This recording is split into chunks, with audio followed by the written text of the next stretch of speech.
Our speaker today is Bob Freeman. I've known Bob for many years and have enjoyed our relationship together. He is a faculty member in the Department of Church History and Doctrine and currently serves as the Associate Dean. Chair, sorry. You don't want to go that high yet? No, okay. He is also director of the Saints at War Project, which he and his colleague, Dr. Dennis Wright, began back in the year 2000. This project has generated several thousand accounts of LDS veterans and has resulted in 6 book works as well as several documentaries. The newest volume, Inspiring Stories of Saints at War, is due out this spring. Sometimes accused by his colleagues of being a war addict because of his focus on his research, Bob disagrees. But does acknowledge that his research has gone deeper and taken him longer than he ever thought it would. Brother Freeman is currently involved in research on World War I and is working on a volume that is meant to coincide with the 100th anniversary of the Great War. Bob and his wife, Janelle, who is here with some of their children, live in Springville, and all total, they have 7 wonderful children. And 1 very spoiled grandson. And they are diehard Cougar fans. So we welcome Dr. Bob Freeman to this podium to give us a lecture on the Civil War and LDS saints involved in that. So, Dr. Freeman, welcome.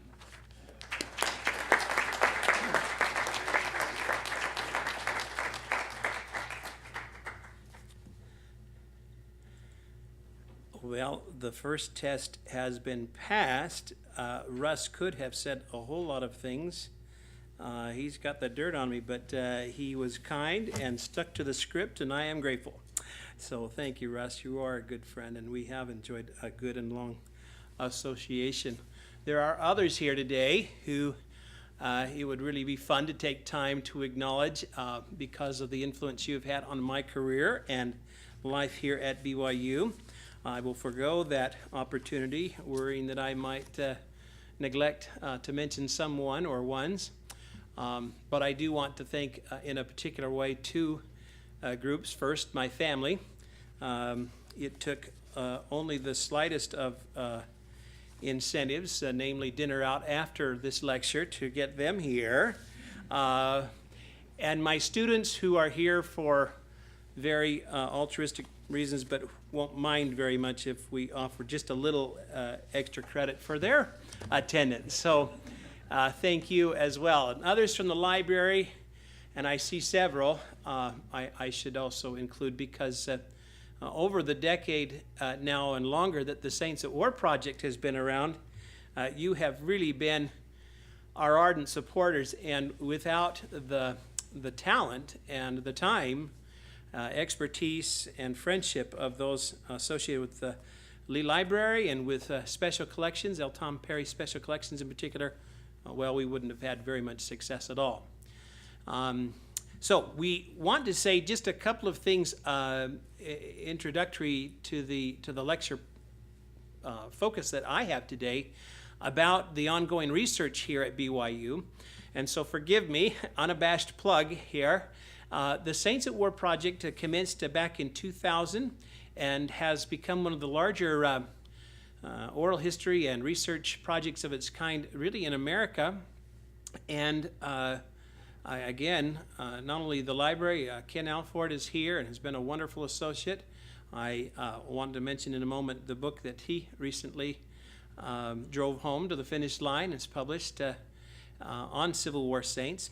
But we continue that research, and we really want to gather more as we go forward in time, but have particular areas of emphasis that I want to mention in passing. As Russ said in the introduction, we are on the path right now of World War I and wanting to acquire any more accounts we can of the Great War. So if any present might have a relative way back when, perhaps someone in your ward or another association that would produce a voice of the distant past from World War I, how grateful we would be to learn of that individual, and likewise of the Civil War. So this is something that's an ongoing passion we have.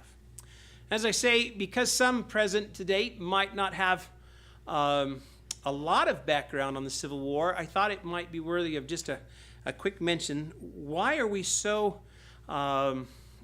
big on the Civil War right now? And there are several very good reasons for that, one of which is that this is the time of the 150th commemoration or anniversary of the Civil War. And, well, out west, we are trying to do our part. Back east, this is really, really big, as Ken will tell you, and others that might have associations back east. The recent film Lincoln is a good evidence that it is on our minds.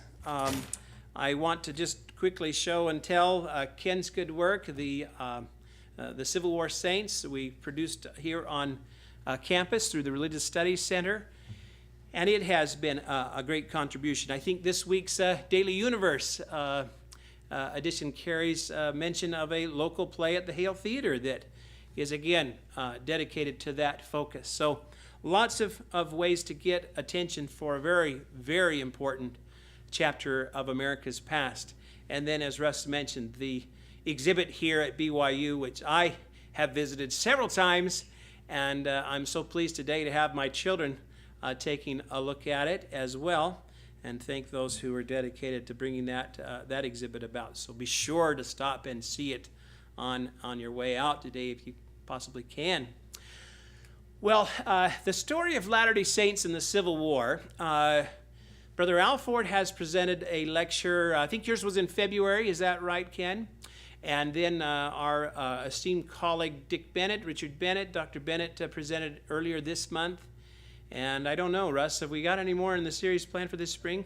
Maybe one more. So if you've been able to make others of the series, first apologies. You're probably getting the more humble of the qualified, the least qualified of the presenters here today, but we've got some really important aspects of the war we're trying to pick up on. And I've received the opportunity to talk about the people.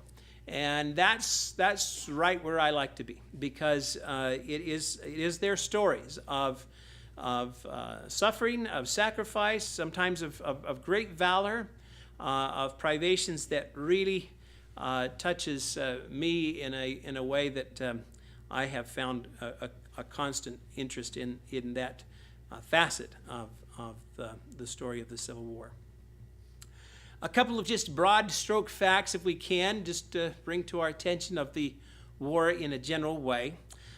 Frankly, the Civil War is a war that has no peer in terms of military conflicts of the latter days.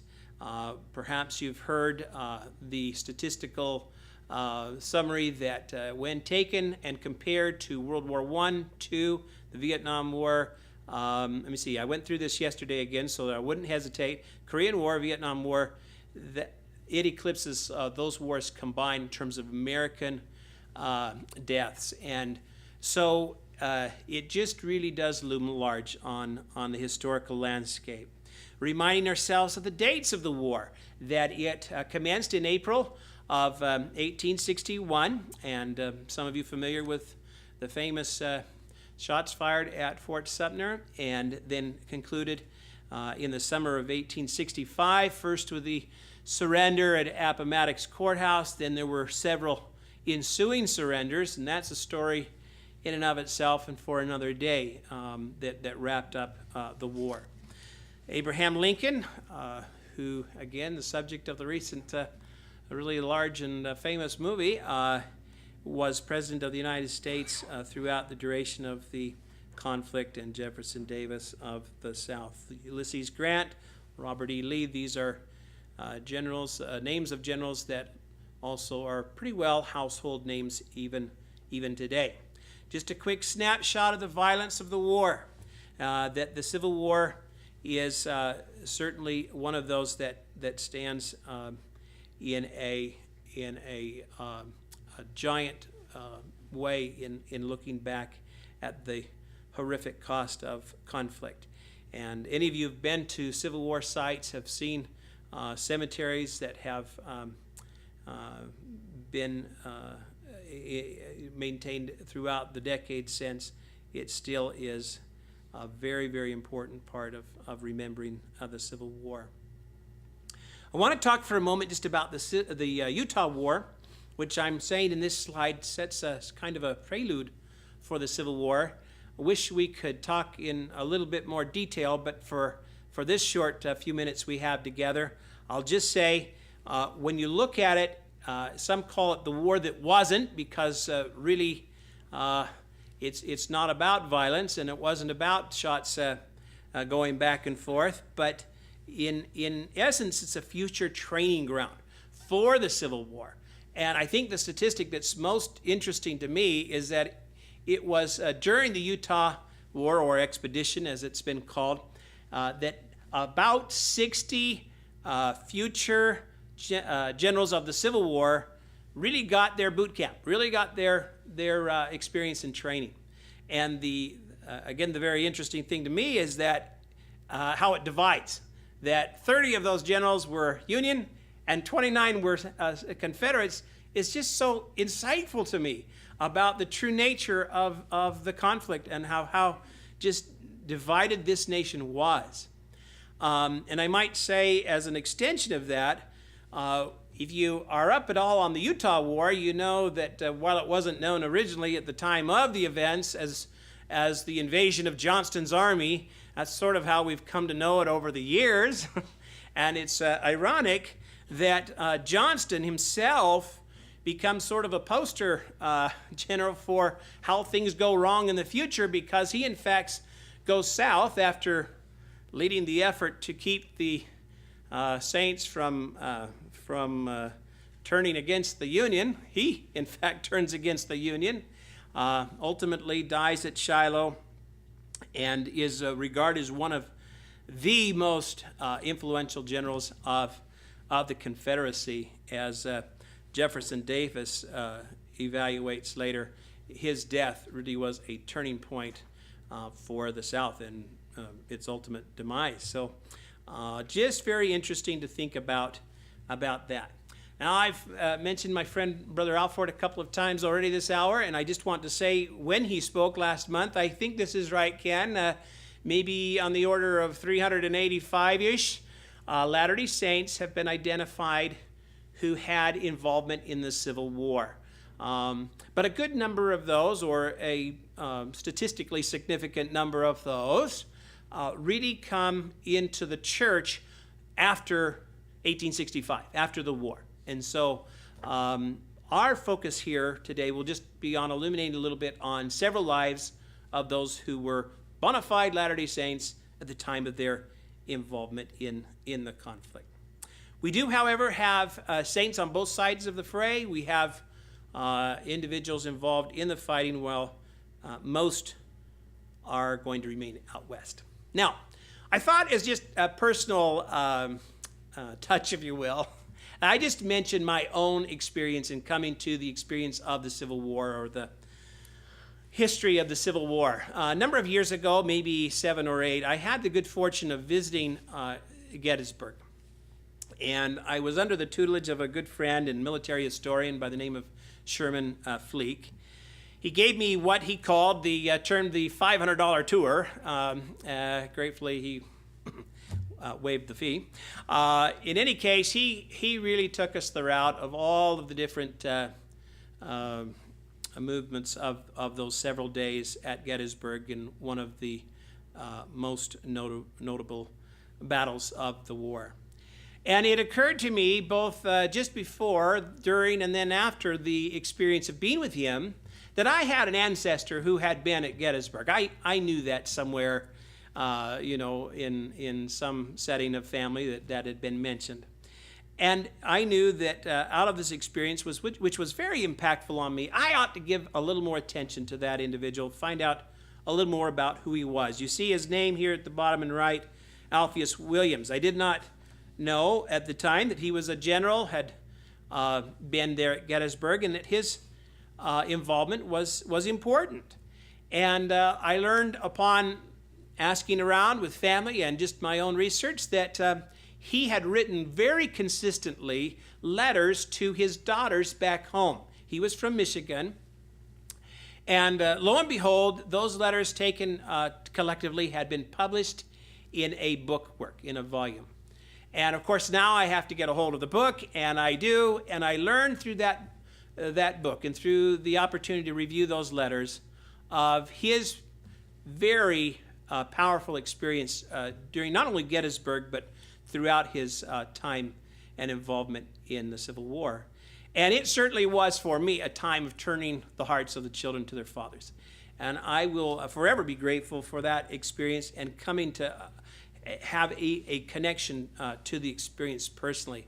And I would challenge any of you, not only with regard to the Civil War, which is our subject here today, but any military conflict that you might have a connection to.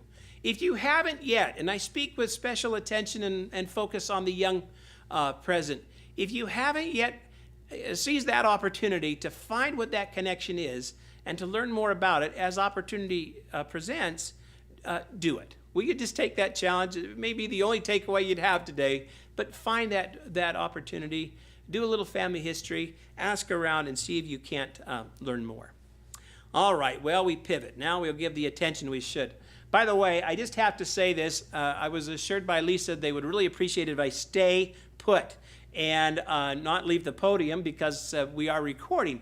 But I did bring just a couple of visual aids, my modest attempt at a little bit of a Relief Society look here. And so for those in the back, I have here, and Val, you're so good at these things, I should have you up closer. You could say some things, but just a little splash of the red, white, and blue. And then in front, and really the thing that I'm able to say something about is I've got a 12-pound cannonball, which I invite any of you who would like after the lecture to come up and just heft, and so you can say, about what the feel of one of those cannonballs is. And the interesting thing about it is I'm left to wonder, and we are all, where does a ball like this come from? I don't know the answer. That's the fun of it, except that it was found by a farmer north of Utah Lake. And I've had a military historian who has come, looked at it, and judged that it would have dated back to the time of the Utah conflict and of Johnston's army. And so that dates it, at least as old as the Civil War, okay? So that's the reason I'm using it as an object lesson today, and it at least gives me some sense of time frame with an object. All right, well, having said that, you've had a chance probably to view this slide and read through it on your own. I'll just say in sort of a nod and a wave, probably the largest contingent of Latter-day Saints that we could give attention to today, in fact, clearly the largest contingent of Latter-day Saints in the Civil War we could give attention to today, were those that served with Robert Burton and with Lot Smith's companies. They were a volunteer company. They were invited into service for a very short term. Lot Smith's company is bona fide enough, if you will, as soldiers that they would have qualified for a veteran's pension after the war. Robert Burton's not so, but both of them deserve, again, a tip of the cap, but it's not our intent here today to give individual attention to those who serve. But that's probably the thing you hear first as we talk about, well, who were the Latter-day Saints that were any way, shape, or form involved during the Civil War. But now we turn our attention to individual soldiers. And these are just a few examples of those that I might have summoned, and I've chosen them because they represent some different aspects of service. And I start really with one of those that is nearest to my heart at the beginning. And Val, I think we said before, we would touch on Henry Wells Jackson. And turns out in our research at least, as we've been able to identify, he may be the first American Latter-day Saint to have perished in a national conflict, okay? So we got to have kind of be careful how we say that, because it looks like we may have a Brit, a Latter-day Saint who did perish in the Crimean War. But if we look to the American landscape, Henry makes a pretty good candidate to be that first statistic of having perished in a national conflict. He was born in New York, and we'll see here in a few moments that a couple of those that we're going to take a quick survey of were actually born, were not born on American soil. So he's born in New York and baptized in Nauvoo. He's a young man and musician in the Mormon battalion. So we're looking back to 1846, 47. Along the way, he marries the daughter of one of the influential early personalities in Mormondom, Philo Dibble. Her name, Eliza Ann. By the way, Philo is buried down in Springville, where I live. So we're getting out here to Utah. He works for a time for the mail route. It turns sort of belly up, and he isn't getting his pay. He's assured that if he really wants to secure payment, he needs to go back east. And so he's going to go back to Washington, D.C., his apparent purpose only to secure payment for services rendered. And along the way, he hires out for the Union forces. He sees an opportunity for coming back with just a little more than he thought he might.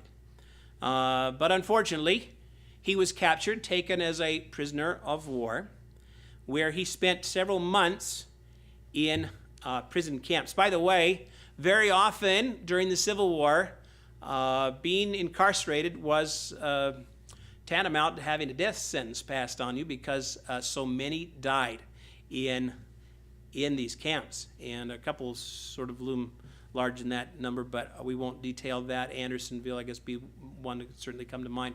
I think I've seen statistic that of the Confederate casualties, about 30,000 of those that died during their incarcerations. And again, Union soldiers as well. It was very, very difficult. So he lasts about 3 months there, is finally liberated, and then joins the army, feeling like this will be my opportunity to at least be with associates who can protect me a little bit. And so he does. And but sadly, at Jarrett's Station in Virginia, and on May 8th, 1864, he is severely wounded. And then it would be just a couple of weeks later that he passed away at Chesapeake General Hospital. And I think we showed his headstone just a moment ago. He was buried and at the cemetery just there in Virginia. So he never did make it back west. So he is our first, and certainly deserves a mention here today. All right, the next we turn to is David Peery. And David Peery is a Confederate soldier, and so we're kind of going to look on the other side, who has fascinated me over the time of my research, because his is a experience of actually joining the church during the conflict, but in a very interesting way. Now, this slide, I've chosen to include a picture of a present-day hotel in Salt Lake City, which some of you perhaps have seen. It's called the Peery Hotel. It's named for David, and continues to operate. I think it has like an Olive Garden or some restaurant there. No, it's not the Olive Garden. Anyway, it's a popular place. And well, a year or two ago, I was kind of learning more about David Peery, and I thought about this hotel named in his honor, and I thought, I ought to go and see how they've remembered David. And so I went inside, and there was a beautifully framed picture of David Peery, and kind of between candlesticks and over a beautiful table, and hanging on the wall there in the lobby. And I went up and I asked just one of the desk clerks, well, I see this lovely picture you have here. Do you know who it is of? And they confessed they did not. And so I asked for the manager. I says, do you know who this individual is? He did not. And so, we're kind of chasing up the line here. And finally somebody thought maybe that was, something about the originator of the hotel. And, got the name David Peery. And so they kind of remember him, but maybe time has also allowed us to forget a little bit too. In his case, he was born in Virginia. You may know Virginia, one of the first nations to declare, or one of the first states, to declare a secession from the Union. He marries in his early adult life. I guess he was a very handsome guy, and I should say this. He was very bright. There's some things described in his personal account about that. But he along the way, as he enters adulthood, meets the daughter of a Mormon family named Nancy. And Higginbotham, her last name. He marries Nancy, loves everything about this beautiful young woman except her religion. And that he just really detests. And he eventually invites not one but two itinerant preachers to come to their home, try to dissuade her from her faith.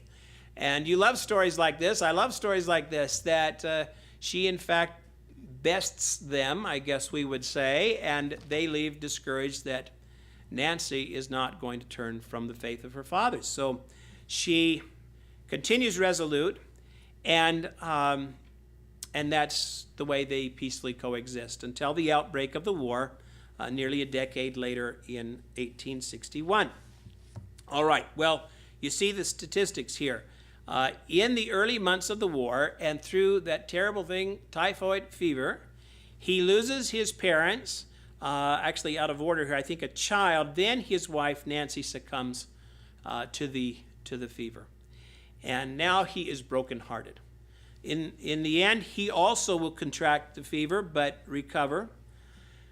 He's back home convalescing and just really feeling the discouragement that we can only imagine, having been deprived of so much of his family, when he begins to take a closer look at the religion that his wife loved.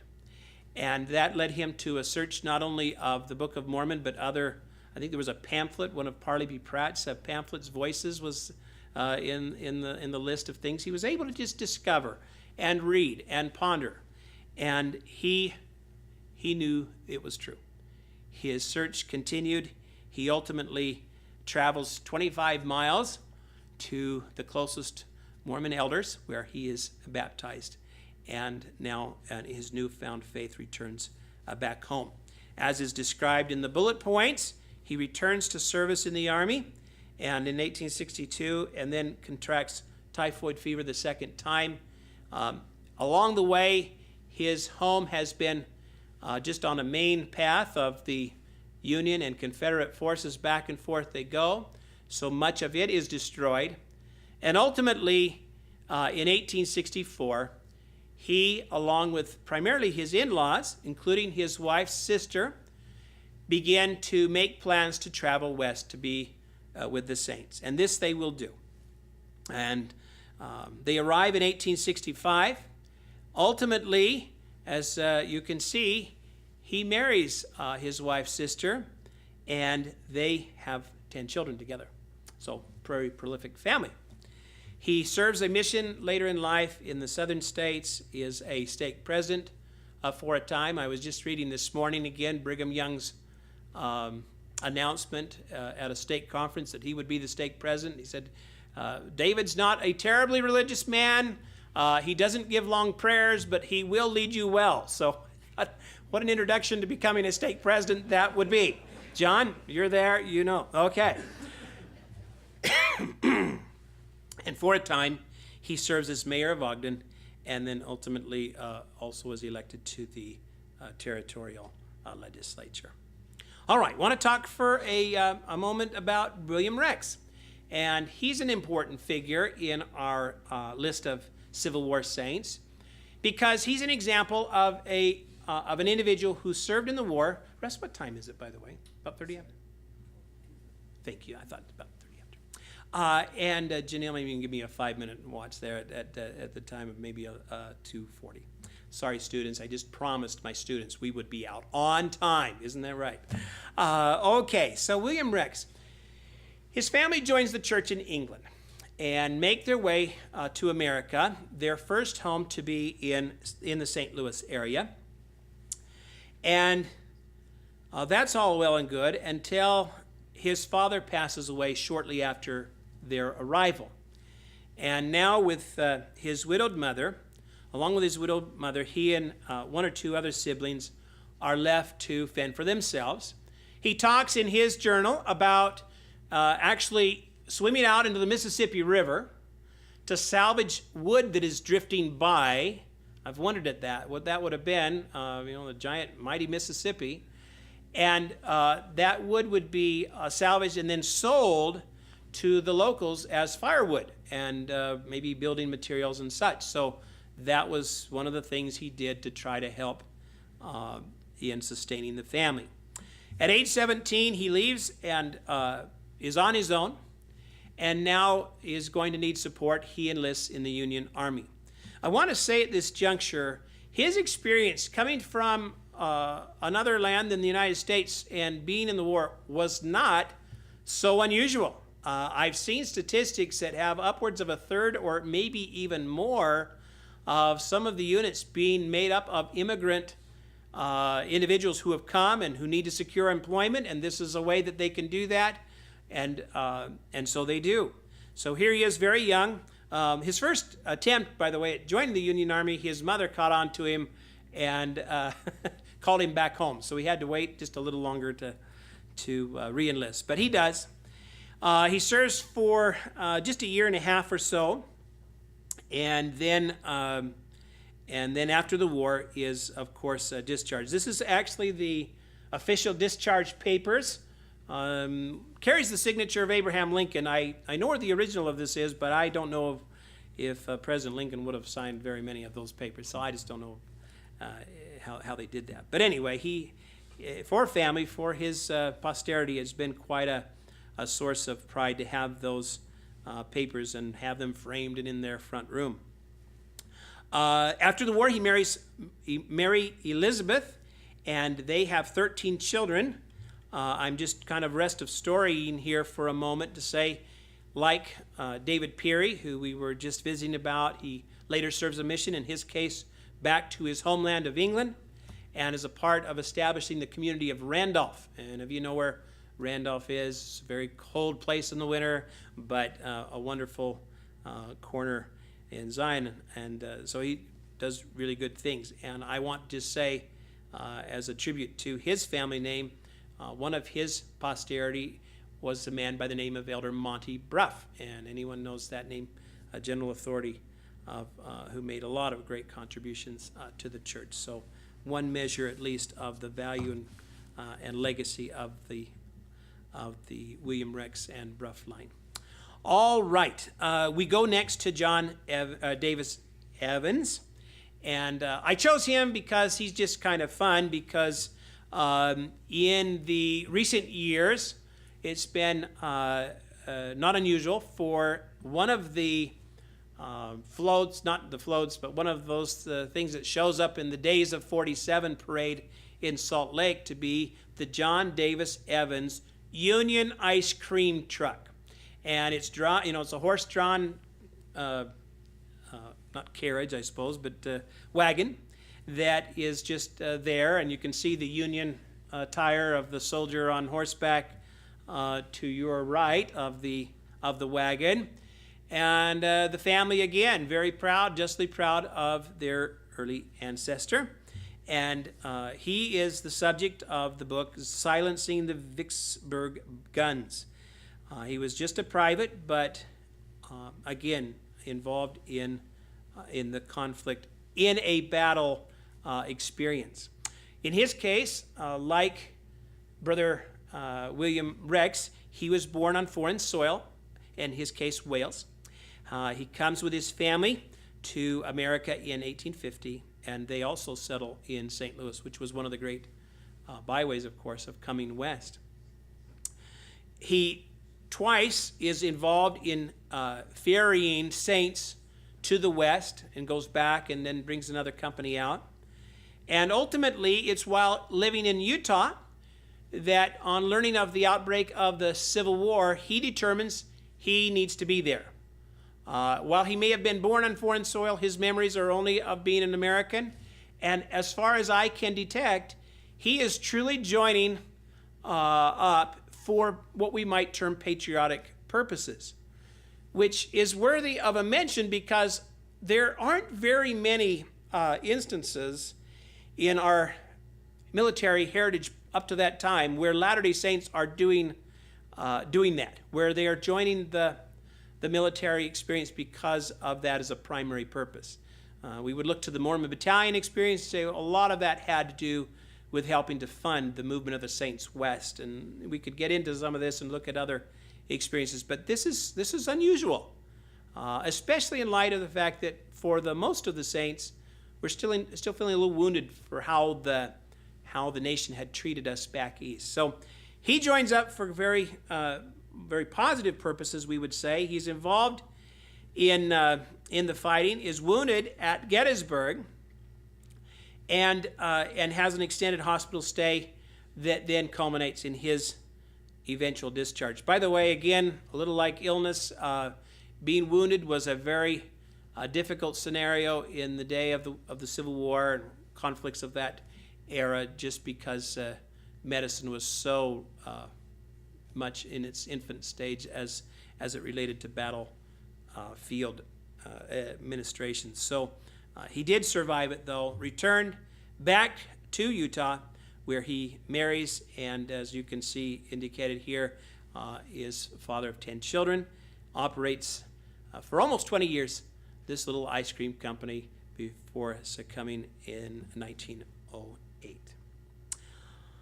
All right, we need a quick last one or two stories, one at least to include romance. John Rozsa. I call him an unlikely convert. I mentioned earlier the Utah conflict being a prelude for the Civil War. And John Rozsa was actually a part of the errand of Johnston's army. He came out, was stationed at Camp Floyd. Some of us will note that Camp Floyd is still today a place that we could visit. It is just north and west of Utah Lake, and it's maintained as a state park today. And so I'm looking at my students and others. This would be a great date idea. Go out and see Camp Floyd. By the way, Camp Floyd has to be renamed at the outbreak of the Civil War, and someone here will know that name. Anyone? Crittenden, yes. My middle name is Chittenden, and so I take great joy in having an unusual name like that show up in the history books. Well, why does it have to be renamed? Because Floyd goes to the south as well. Initially, it was named for Floyd, who was the Secretary of War? Yeah. And then he falls into disgrace, and we have to rename the camp. But it will look like Camp Floyd on any maps you'll need to get out to the camp today. In any case, he's there, and wouldn't you just know, he comes into the acquaintance of a wonderful young lady by the name of Patience Loader, and the two are fast friends. Yes, the rest of the story is that they will marry. And so I think of Women on the Home Front when I think of Patience, because she writes a fair amount about her experience. I think our special collections has her account here. In fact, I know they do, of some of her pinings and her reflections during that time of her life. And it's a very challenging time. But the interesting thing is when the war breaks out, when John, along with all the rest of those stationed at Camp Floyd, moved back into the eastern country, she will attend her husband. She will go with him back out to the Washington, D.C. area, where she will actually take up employment as an army laundress, okay? And then ultimately she runs a boarding house and is just doing whatever it takes to make ends meet during this fray that initially is promised to be over in a mere few months. Some of you may know, familiar with Civil War history, it was supposed to be this really short episode. Not so, like so many other conflicts. And in the end, oops, I thought I had one more slide here. In the end, she goes back out west, and John passes away, dies on his way to, after the war, to rejoin her. And so it's sort of a poignant rest of the story of sadness, but also of a great loyalty that they had for each other during the time that they were through the experience of the Civil War. Well, looking at time and remembering promises made, I will just pause here and say, learning of lives of those Civil War saints, though few in number, has deepened my appreciation for the service and sacrifice and valor of those who serve in whatever times of conflict. There are really three primary purposes. And I'm going to dash ahead one more time to give a last plug for the research here at BYU. There are really three purposes why we do what we do with regard to the various conflicts and the Latter-day Saints who have served in them. The first is to educate. And I hope we've done a little of that here today, talking about both the broad strokes of the war itself. And then we focus on individual lives. We come to understand more who these individuals were. And then, too, we try to pay tribute to those who have served. And you may know just several weeks ago, we had an experience here at BYU of doing that with regard to the service of one of our own who passed away in Afghanistan in the recent past in his service. And that, for me, is one of the reasons why we want to continue this research. And finally, in paying tribute, we also deepen our gratitude. And our gratitude not only for those who have served and the various conflicts which we are aware of in the last dispensation, but also gratitude for the freedom and for the values that we have today in large measure because of those sacrifices. I'm grateful for the opportunity to be a part of that and look forward to continuing it. And again, implore any of you who might have contacts that we could learn of, whose lives and service might advantage us in our research, to do so. And thank you for the invitation to be here today.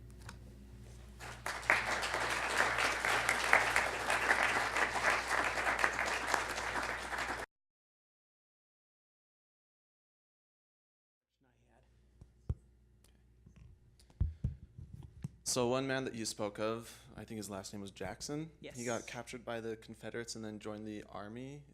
Was it the Union or Confederate Army that he joined? Oh, good. He was captured by the Confederates, and then on his release, which I think was a part of a negotiated prisoner exchange, he joins the Union forces.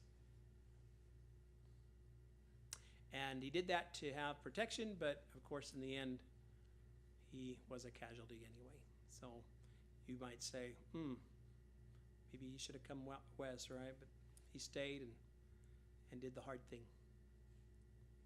Anyone else?